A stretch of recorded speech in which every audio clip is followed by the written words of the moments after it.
2026 সালের 28 ফেব্রুয়ারি শুরু হওয়া যুক্তরাষ্ট্র ও ইসরায়েলের ইরান বিরোধী যুদ্ধকে ঘিরে তৈরি হয়েছে এক নাটকীয় রাজনৈতিক কাহিনী। বিশ্লেষকদের মতে এই সংঘাত শেষ পর্যন্ত যুক্তরাষ্ট্রের পিছু হটার মাধ্যমেই বন্ধ হবে। দীর্ঘায়িত যুদ্ধ পারস্য উপসাগরের তেল, গ্যাস ও পানি শোধন অবকাঠামো ধ্বংসের ভয় দেখাচ্ছে, যা বৈশ্বিক অর্থনীতিতে অচিরেই বড় ধাক্কা দিতে পারে। ইরানের প্রতিরোধ সক্ষমতা এতটাই শক্তিশালী যে যুক্তরাষ্ট্র দীর্ঘমেয়াদে এই চাপ সহ্য করতে পারবে না। যুদ্ধের মূল পরিকল্পনাকে বলা হয়েছিল ডিসঅ্যাপিটেশন স্ট্রাইক।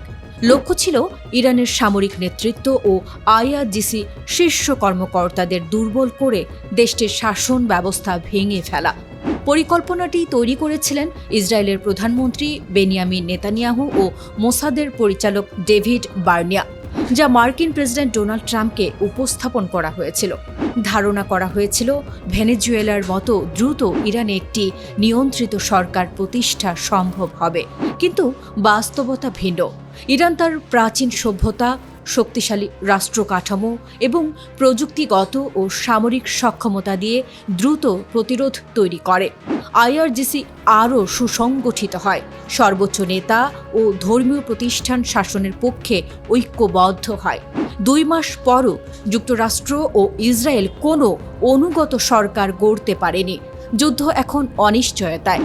যখন হরমুজ প্রণালীর নিয়ন্ত্রণ ইরানের দিকে ঝুঁকে যাচ্ছে, তখনই ডোনাল্ড ট্রাম্প লেজ গুটিয়ে পালানোর পথ খুঁজছেন।